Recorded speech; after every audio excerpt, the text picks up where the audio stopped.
Hi there. Want to talk about the Dylan Rounds case. I know I've been MIA a little bit. If you're regular here, one of my subscribers, I have been working on my podcast and of course following this case, this Dylan Rounds case, but not publicly. I've been following it like one of you, watching videos, seeing what's going on. Nate Eaton is a great resource, by the way, with East Idaho News for this. Nate has the facts, he follows the facts, and that's what I want to do too. And that's sort of what just made me decide to go ahead and do a video on the facts of the Dylan Rounds case. So welcome to Left Undone, Incomplete Investigations. I'm Kathryn.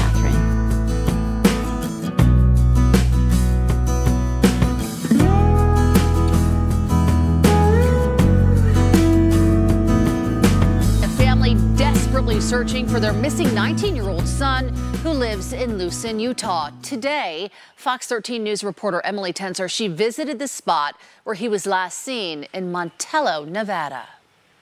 This land in Lucin, Utah might not look like much, but to 19-year-old Dylan Rounds, it was everything. This is the pond he dug out. He talked to me about planting trees around it and stocking fish in it, and it was just one of his little dreams. Now it's been almost a week and a half since Dylan last returned to his camper. His dad, Justin, says his son was last seen Memorial Day weekend at the Saddle Sore Saloon, a bar 30 miles west in Montello, Nevada. I'm convinced that it's foul play. Every vehicle he has, a retractor, everything is accounted for and in place. One of the last conversations Dylan had with his dad was about his excitement for the crop he had just planted. He wanted to see it grow. He wasn't going to leave. There was nothing that was going to take him away from here. Justin says the Box Elder County Sheriff's Department and Weber County Fire and Rescue searched the area last week, along with helicopters, a plane, and search parties on foot, ATVs, and horses. They called off the search, Box Elder, because they were 95% sure there's no sign of Dylan out in the 3 by 5 mile area. His boots were found 5 miles west of his camper. I'll never forget the look on Candace's face.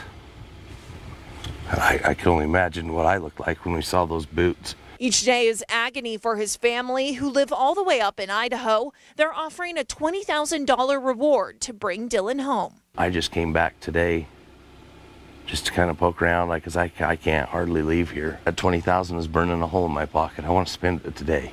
I've reached out to the Box Elder County Sheriff's Office as well as the Elko County Sheriff's Office and haven't heard back from either. If you know anything about Dylan's disappearance, his family is begging you to call police. He's 5'10", weighs around 160 pounds with brown hair and brown eyes. Reporting in Montello, Nevada, Emily Tenser, Fox 13 News. Hi and welcome back. So glad to be back and making a video. I've been MIA for a little bit, but we won't go into that right now. I want to talk about Dylan Rounds. Dylan Rounds, his birthday is coming up. He is going to be 20 years old on August 1st.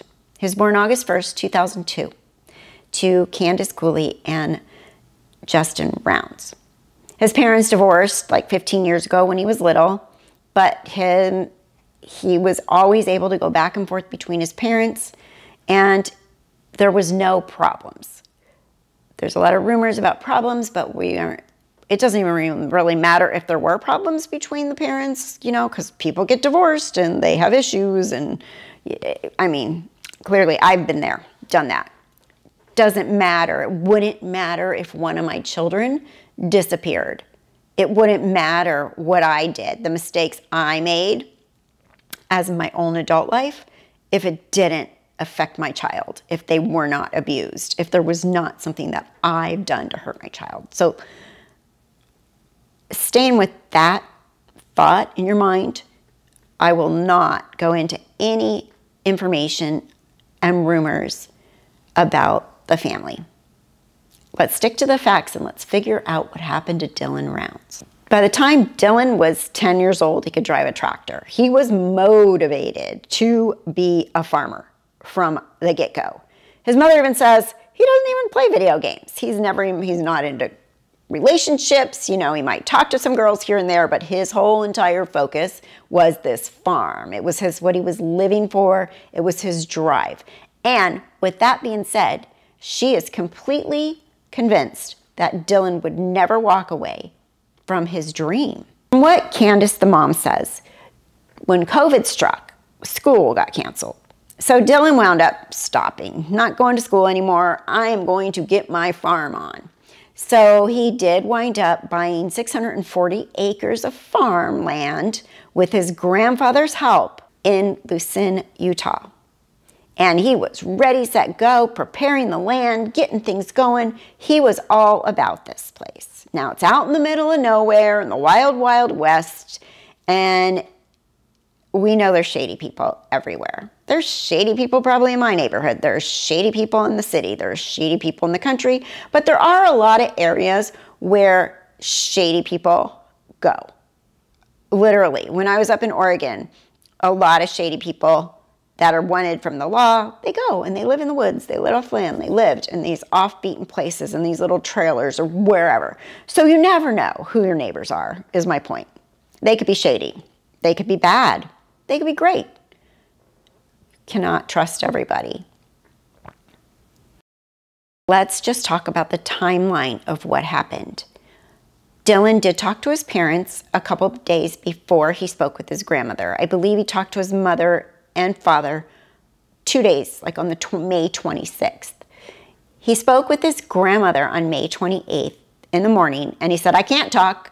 I got to go get my seed truck out of the rain. It's going to rain. I got to go get it out of the rain. Because obviously, if you picture what I picture a seed truck, it's got seeds and it's open, like it's like a big dump truck and it has seeds in it. You got to get that stuff out of the way. Because if it gets rained, it's going to be ruined, right? So obviously, your seeds and everything cost a lot of money. So Dylan had to go. That was the last known phone call from his cell phone, and that was the last known contact to anyone that he knows. So then it gets kind of weird because the grandmother asks a guy named Don to go check on Dylan. Don goes, allegedly by himself. But then he checks again with a guy by the name of Jim Brenner. That is on the 30th. So grandma talks on the 28th, and on the 30th, these people go look for Dylan. No Dylan. Grandmother calls a friend, JD, who's a good friend of Dylan's, and says, have you heard from him? And JD says, no. So JD calls Candace, Dylan's mom, and says, have you heard from him? And she's like, no. And she says it's not unusual for him to go a couple days without talking, and I can see that. My 24-year-old, I text him, but not every day, and we don't talk every day, but very connected. I'm like making sure he's looking at things I do online, and I look at his stuff, and you know, you're alive and well out there, right? You don't want your mom calling you. Lives with roommates. They're busy doing their thing, working. So I get that, right? I get that you don't talk to your adult child. I mean, adult, he is an adult. Legally, 19 is an adult, right? You don't talk to them every day unless they live with you, which I wish my kids still lived with me. So Candace calls her ex-husband, Dylan's dad, and she says, have you heard from Dylan? Now, everybody's a little bit like, okay, this is weird.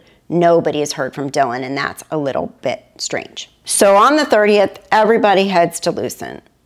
Dad, mom, family. They are going to go figure out where Dylan is. They're going to go show up at his trailer, at his farm. Where is Dylan? On the way, Candace does call the police and says, I need to file a missing person. My kid is missing. I don't know where he is. He's missing. Once they got there and they started looking around, they were there for about an hour and a half, and they found someone spotted Dylan's boots, kind of thrown, you know, not too far, about 150 yards away from where his grain truck would have been. And his mother says those are the only boots he's ever worn, like forever. Same boots. She has to hunt those boots down. Those are the boots he wears. When they get bad, she's had to find the exact boots. Dylan is super devoted to these boots. Probably like, kind of like I'm with my Havanias. I love my Havanias, like the only flip-flops I wear. So by June 3rd, she was told that these boots were going to be sent to the lab. Well, womp womp. Some mistake, who knows? Boots didn't get sent to the lab. Dylan's farm and where Dylan would have went missing was in Box Elder County. They were the ones in charge of the case from the beginning.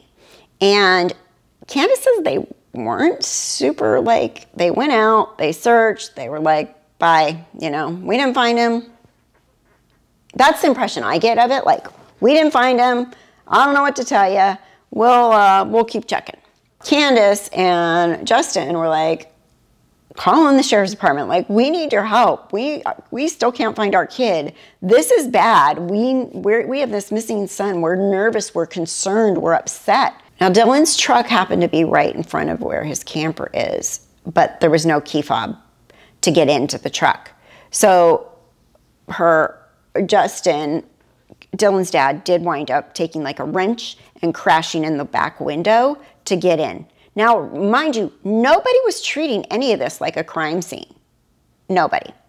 They were like, okay, the truck is here, and they noticed it had been pressure washed, like completely pressure washed, which is bizarre. Like, why is this truck pressure washed?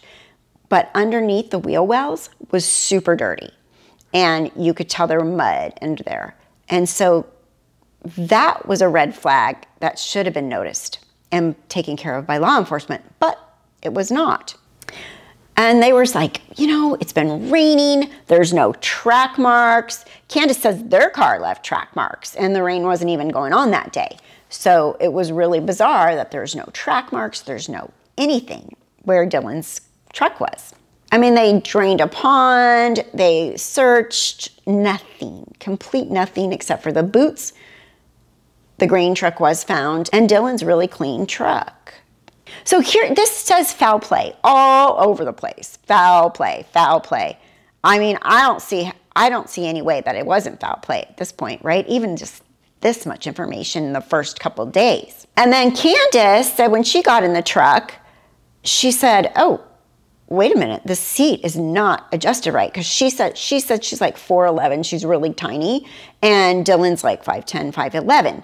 So the seat was in the position that would have been for her size and not for Dylan's. So she's like, something was weird about that. That seat should not have been in that position if Dylan was the last person to drive that truck or be in that truck in that driver's seat. She said also that it was in the four-wheel drive mode, except for the four-wheel drive is broken on the truck, and that was something that needed attention, and he knew it, Dylan knew it, mom knew it, dad knew it, everybody knew it, except for whoever was the last person to drive the truck clearly did not know it, or whoever abducted or did something to Dylan. They finally sent the boots to the lab on June 6th, so they took a while. Remember, missing, started looking for him on the 30th. That's 30 days had September, April, June, and November, all the way to 31. That's a week.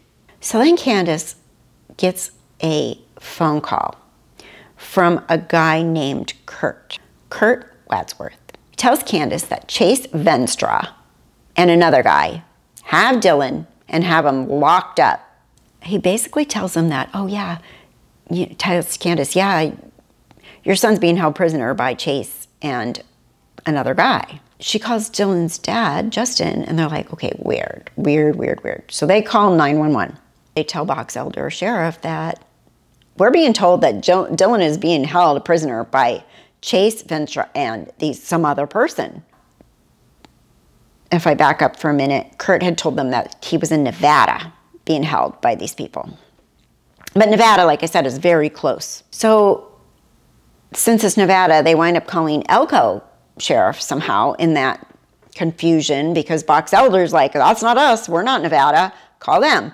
They had no idea about Dylan missing, even though he had been in their area, was right next to where he went missing from. Obviously goes back and forth between these two towns. Clearly, who cares if they're different states? They're right next to each other. They're like, okay, crap, let's go. So they send 6 deputies to this house where supposedly Dylan is being held prisoner. There's no Dylan there. So everybody's like, why the heck? What's up with Kurt? Why would he make up this story? So after that, the Elko Sheriff's Department was like, oh, we're going to help you. They came out and they helped. They helped on Saturday and Sunday that week. Kurt did work with Dylan, and Kurt's family owns a bar that Dylan would go to on occasion for food. Occasionally, Dylan would stay in an empty trailer over there that Kurt owned, instead of going all the way back to Lucin, you know. Now, there was an incident with Chase right before all this went down, and Chase was bloody and walking on the road, had no shoes on, and Dylan gave him a ride. Well, Dylan did wind up telling his mom about this incident, but he did not tell his mom that he gave him a ride, probably because she would have been like, oh my God, what are you doing driving bloody barefoot strangers around in your truck? No, don't do that. You've been taught better than that. You do not put strangers in your car, especially bloody barefoot strangers. So he did tell his mom about that, but clearly, this is me. I can hear myself going, what do you mean you gave the guy a ride? He was bloody, he was barefoot. Oh my God, give me your car keys. You're never driving again. Move back home. Like, what are you doing? You know, I would have been like freaked out if my kid told me that. So yeah, I can see Dylan like leaving out that small detail for sure. So they go on, and it's getting, you know, down to the 11th and 12th of June, and they bring a cadaver dog out. No hits with that dog at all. Nothing. So the family is like, you know, we have to go to the media. This is out of control. We need more attention to this case. And little did she know, once you go to the media and once you go to YouTube, it can get to be a circus, which it has. And I'm really impressed she's holding her composure really well, because at first I heard these rumors about her and I was like, what? But just stop and think for a minute. No, no, no. It doesn't matter what kind of mom she was, but to me it sounds like he had a perfect divorced family upbringing, just like my kids. My youngest, we were divorced when he was in kindergarten. He's fine, well adjusted, mostly. After Candace decided, she went on the news. I think it was on Fox. She went on the news and she was like, we need help. We have, Sheriff's Department's not really helping us. We haven't found our son. He's been missing. We need to get more attention to this case. After that, apparently, the Box Elder County Sheriff's wife meets up with her, calls her, messages her on Facebook and tells her some stuff that she didn't even know. And apparently, part of the information that came out was there was blood spots on the boots. There's no GoFundMe. They don't want to GoFundMe at this point at all. They're doing things, planting seeds, stuff like that. But there's no GoFundMe. So if you see a GoFundMe, it is not theirs. You know, because a lot of these fake GoFundMes jump up to get money that isn't really for them. They use these, they're scammers. So 2 weeks after Dylan disappears, a warrant is served on Jim Brenner. And they find guns, ammo, all kinds of stuff. And so they wind up arresting him because he's a felon and he should not have guns and ammo and any of that kind of stuff, right? You just aren't allowed. And in the arrest affidavit of him, it says that he actually took some of his firearms and gave it to another person. And this other person took them from him because he's like, I don't want them taking all my guns. Can you hold these for me? So this other person did say, oh yeah, I'll hold your guns for you. That person alerted the authorities and the authorities came and seized those guns as well. He was trying to hide these guns for some reason. Chase is in jail on unrelated things. Jim Brenner is in jail. Candace very much feels that Jim Brenner is the person of interest and the true suspect. She feels he is the answer. He is the person that abducted or harmed, killed, kidnapped, put Dylan somewhere. A suspect has been arrested in the search for Dylan Rounds. Box Elder County authorities received information from a person of interest who lives in Lucin, Utah, where Dylan lived. The person of interest told deputies that after Dylan went missing, James Brenner gave him firearms to, quote, hold on to due to past experiences with law enforcement. Brenner is a convicted felon, and police previously searched his home and found gunpowder and ammunition. They took him into custody on weapons charges. He is now being held without bail. Jim Brenner is being held in federal custody based on these firearms charges.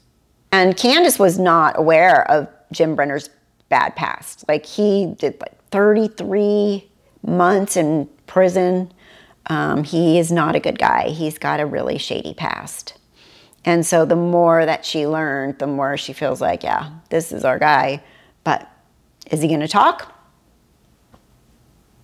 You know, I was watching Scott Reich, and Scott Reich is like, these guys are pros. Like, they are not going to talk. They are zipping it, throwing away the key. They're not going to talk.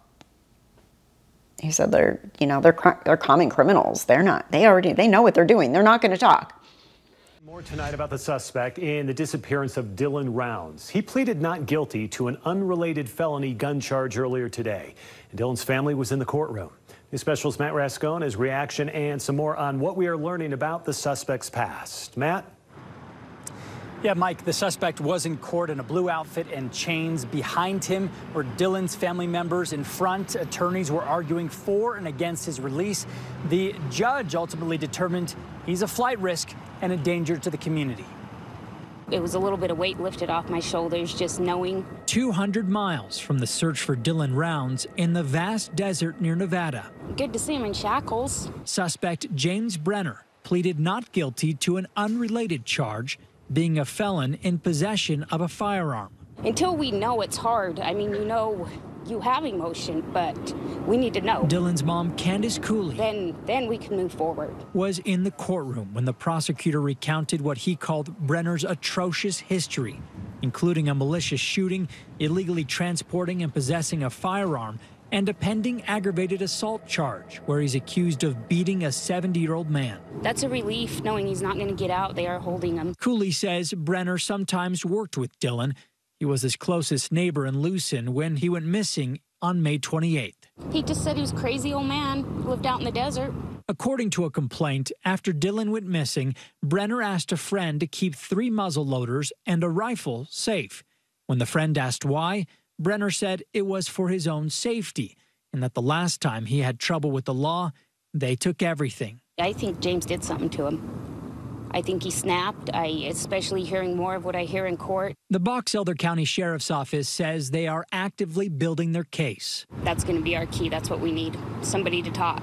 Until then, the family is doing what they can to find their son. Keep looking forward to getting the answers and being able to bring Dylan home. Brenner is now in U.S. custody on that felony gun charge. He remains a suspect but does not face any charges related to Dylan's disappearance. Candace also mentioned that they did go buy another phone on the same account because Dylan was on his dad's account. So Dylan's phone, they never found his phone or his wallet, but they went and purchased another phone and hooked it up to his account so they could snoop his Facebook, his social media, his Snapchat, his last calls, like everything. And there's nothing shady. There's no inappropriate conversations with anybody. There's nothing suspicious in his text messages, in his social media, nothing that would alert anyone to think that somebody was messing with him or he was messing around or he was involved in something shady or bad or dangerous. I'll go ahead and get deeper into this case as the facts continue to unfold. But I just wanted to come on and make a quick video and tell you, you know, please, please avoid. I mean, you can watch the drama if you want, but people are making money off of people's tragedy. And that's not okay. It's not. I mean, think about it.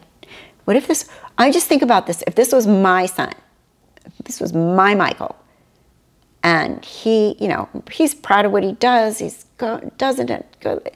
And all of a sudden he disappeared, and I was like, where'd you go? I can't find you. And he talked to my mom, and then she's like, I don't know. And then they said, and then a month later, people on social media are attacking me and neighbors and lurking and getting in people's faces and calling out other YouTube creators and just making a circus out of this. It's tragic. These are real people with real pain and real heartache right now. Think about the people you love the most in your life, and if this went to them and they came and attacked you or your neighbors or anybody that's ever had anything to do with your son, friends, neighbors, friends' moms, I mean, come on, people.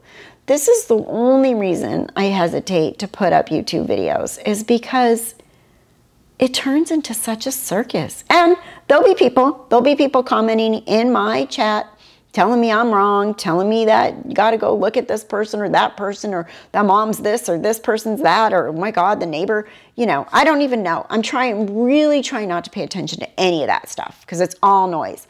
That private investigator, what was he all about? Family hired him and fired him. Period. Paid him, went, oh my God, what do we do? Forget it. Not helpful. So think about that. Just think about it if it was you. And think about who you trust on social media to give you the accurate facts, or if you just like the circus. If you just like the circus, go ahead. But you're hurting people with real lives, with real pain. Okay, enough of my soapbox now. Thank you again. If you're new, please subscribe to my channel and, you know, share and talk and go watch my podcast, Afterglow, Unveiling the Idaho Cult. If you want to learn the Lori Vallow, Chad Daybell case from day one all the way up until trial, I have picked it apart. I'm putting it in chronological order. It's not just a story. I've got interviews and police cam video, audio, the whole story from the time Lori was young to the Chad Daybell crap, to the murder of Charles, to everything. You know, if you really haven't followed my channel, that has been the biggest case that I've followed. And I know it's really a confusing case, so people are like, I don't know, I'm too lost. Go watch Afterglow, Unveiling the Idaho Cult, episode 1 through 10, and you will get it. You will be right there with us, and I want to get it all caught up before trial in January. All right, that's my commercial for my Afterglow, Unveiling the Idaho Cult, and I appreciate it. And if you don't want to listen, I don't care. But just wanted you to know that, to be aware that it is about that case, because people come to my channel for that case, but then they're not watching the Afterglow, so it's like, wait, what? Right? All right, everyone. Thank you so much. Stay safe, stay well, take care. I'll talk to you soon. Bye-bye.